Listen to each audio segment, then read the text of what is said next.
Elon, what kind of crazy dream would persuade you to think of trying to take on the auto industry and build an all-electric car? Well, it goes back to when I was in university. I thought about what are the problems that are most likely to affect the future of the world, or future of humanity. I think it's extremely important that we have sustainable transport and sustainable energy production. That sort of overall sustainable energy problem is the biggest problem that we have to solve this century, independent of environmental concerns. In fact, even if producing CO2 is good for the environment, given that we're going to run out of hydrocarbons, we need to find some sustainable means of operating. But most of American electricity comes from burning fossil fuels. How can an electric car that plugs into that electricity help? Right. There's two elements to that answer. One is that even if you take the same source fuel and produce power at the power plant and use it to charge electric cars, you're still better off. So if you take, say, natural gas, which is the most prevalent hydrocarbon source fuel, if you burn that in a modern General Electric natural gas turbine, you'll get about 60% efficiency. If you put that same fuel in an internal combustion engine car, you get about 20% efficiency. And the reason is, in the stationary power plant, you can afford to have something that weighs a lot more, is voluminous, and you can take the waste heat and run a steam turbine and generate a secondary power source. So, in effect, even if you take in transmission losses into account and everything, even using the same source fuel, you're at least twice as better off charging an electric car than burning it at the power plant. That scale delivers efficiency. Yes, it does. And then the other point is we have to have sustainable means of power generation anyway, electricity generation. So given that we have to solve sustainable electricity generation, then it makes sense for us to have electric cars as the mode of transport. So we've got some video here of the Tesla being assembled, which if you could play that first video. So what is innovative about this process in this vehicle? Sure. So in order to accelerate the advent of electric transport, and I should say that I think actually all modes of transport will become fully electric, with the ironic exception of rockets. There's just no way around Newton's third law. The question is, how do you accelerate the advent of electric transport? And in order to do that for cars, you have to come up with a really energy-efficient car. So that means making it incredibly light. And so what you're seeing here is the only all-aluminum body and chassis car made in North America. In fact, we applied a lot of rocket design techniques to make the car light despite having a very large battery pack. And then it also has the lowest drag coefficient of any car of its size. So as a result, the energy usage is very low, and it has the most advanced battery pack, and that's what gives it the range that's competitive. So you can actually have on the order of a 250-mile range. I mean, those battery packs are incredibly heavy, but you think the math can still work out intelligently by combining light body, heavy battery, you can still gain spectacular efficiency. Exactly. The rest of the car has to be very light to offset the mass of the pack, and then you have to have a low drag coefficient so that you have good highway range. In fact, customers of the Model S are sort of competing with each other to try to get the highest possible range. I think somebody recently got 420 miles out of a single charge. Bruno Bowden, who's here, did that, broke the world record, 425. That was the good news. The bad news was to do it, he had to drive at 18 miles an hour constant speed and got pulled over by the cops. Yeah, I mean, you can certainly drive. If you drive at sort of 65 miles an hour under normal conditions, 250 miles is a reasonable number. Let's show that second video showing the Tesla in action on ice. Not at all a dig at the New York Times, this, by the way.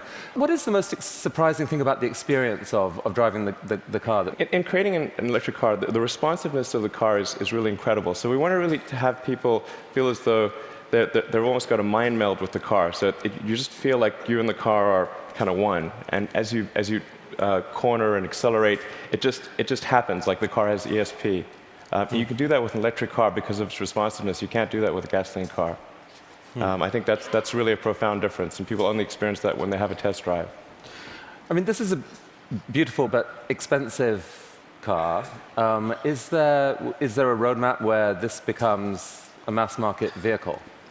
Yeah, the goal of Tesla has always been to have a sort of a three-step process where version 1 was an expensive car in low volume, version 2 is sort of medium price and medium volume, and then version 3 would be low price, high volume. So we're at step 2 at this point.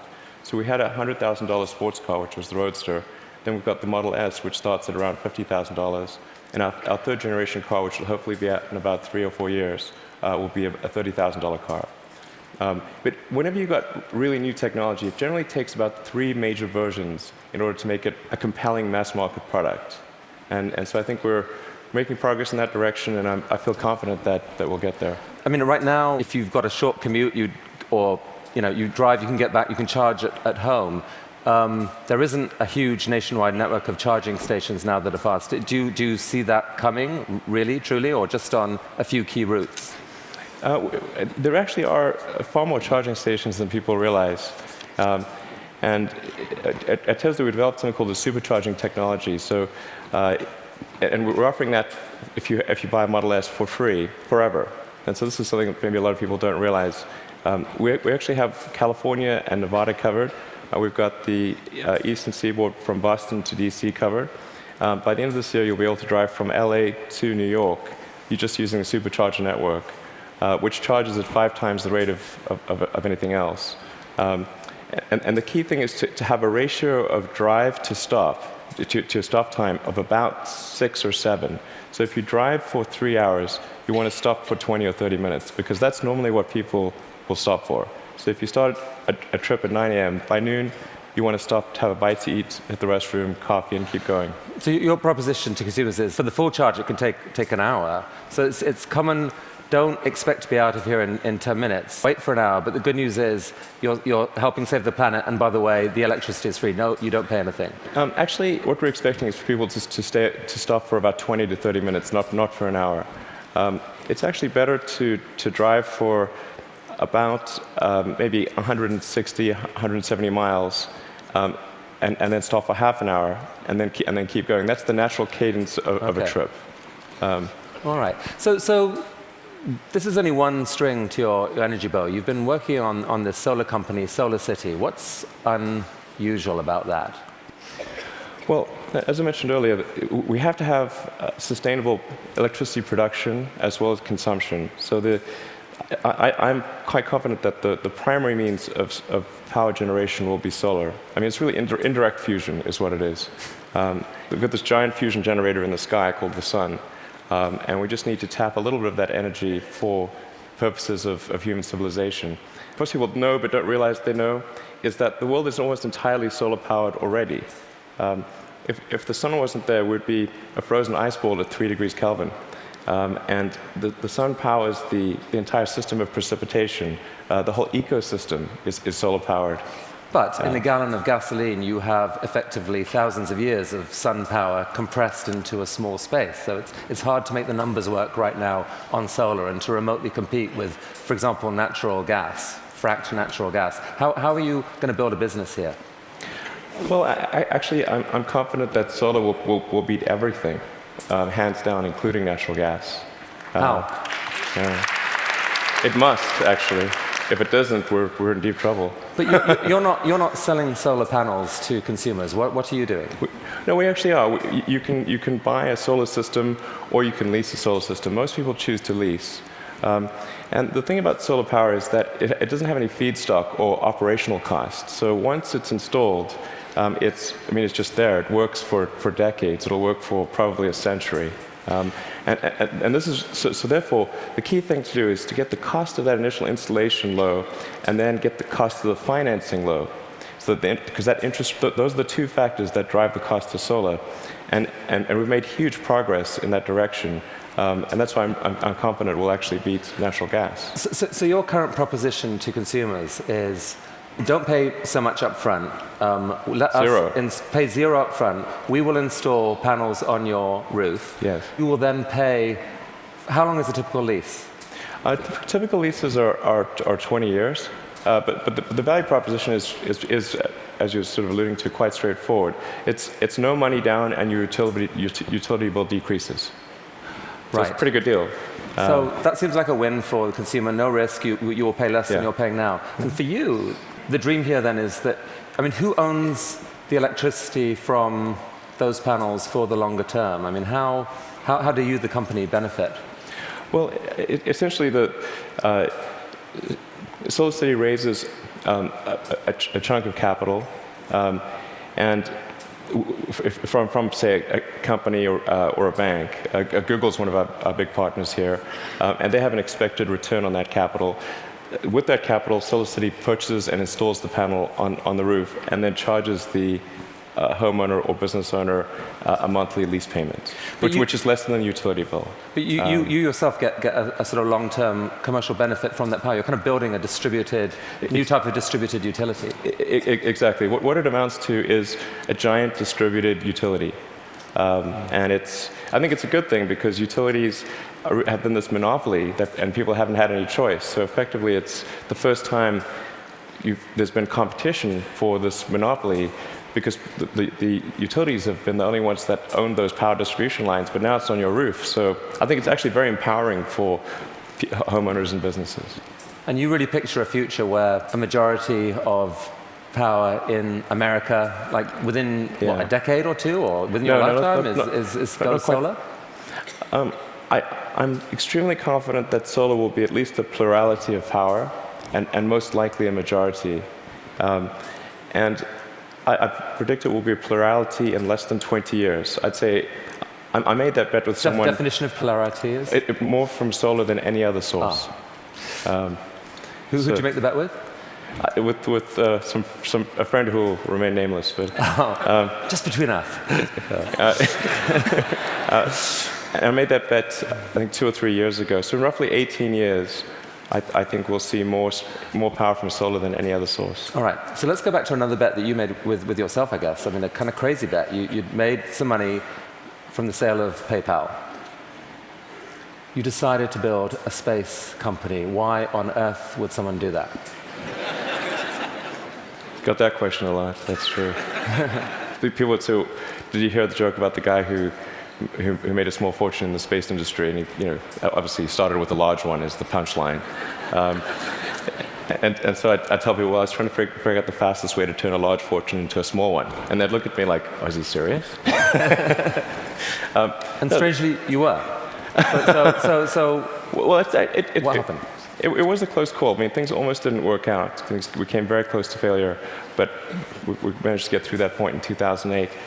The goal of SpaceX is to try to advance rocket technology, and in particular to try to crack a problem that I think is vital for humanity to become a spacefaring civilization, which is to have a rapidly and fully reusable rocket. Would humanity become a spacefaring civilization? So that was a dream of yours in a way from a young age, or like you dreamed of Mars and beyond? I did build rockets when I was a kid, but I didn't think I'd be involved in this. It was really more from the standpoint of what are the things that need to happen in order for the future to be an exciting and inspiring one. And I really think there's a fundamental difference if you sort of look into the future between a humanity that is a spacefaring civilization that's out there exploring the stars on multiple planets. And I think that's really exciting. And compared with one where we are forever confined to Earth until some eventual extinction event. So you've somehow slashed the cost of building a rocket by 75%, depending on how you calculate it. How on earth have you done that? NASA has been doing this for years. How have you done this?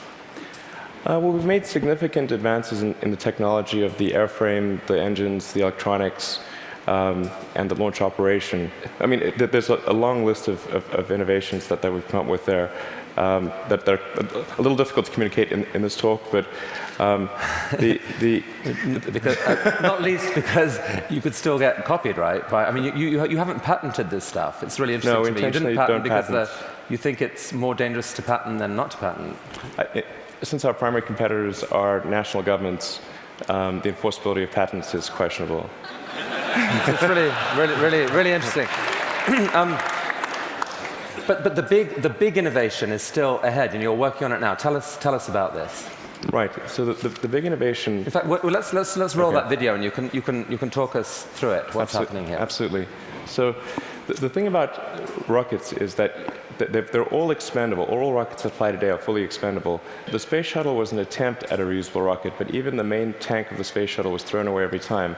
And the parts that were reusable took a 10,000-person group 9 months to refurbish for flight. So the space shuttle ended up costing $1 billion per flight.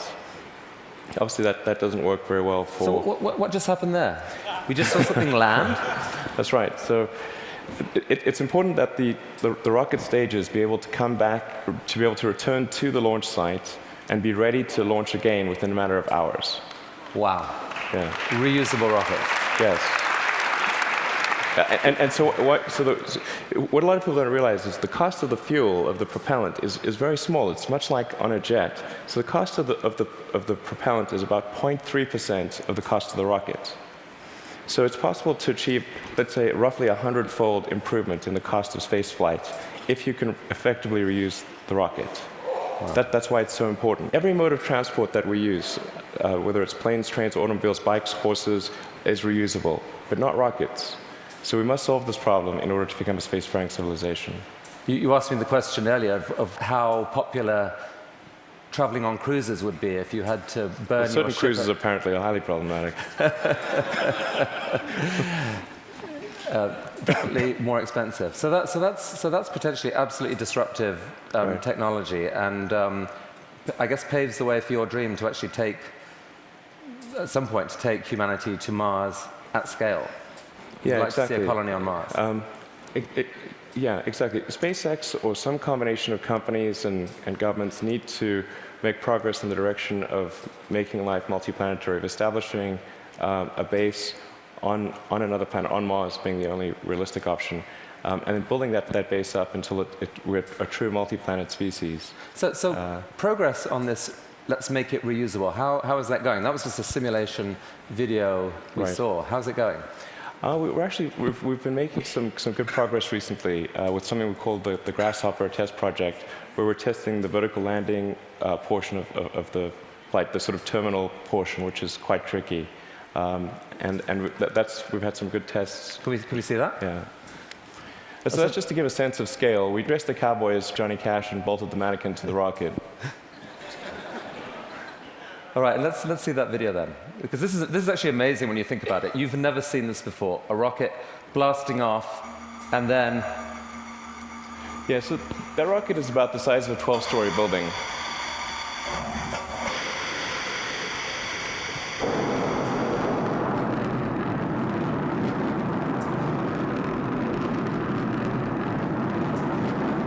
So now it's hovering at about 40 meters, and it's constantly adjusting the angle of the pitch and yaw of the main engine and maintaining roll with cold gas thrusters.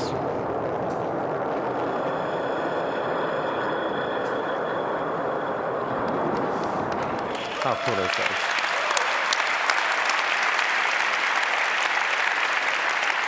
Elon,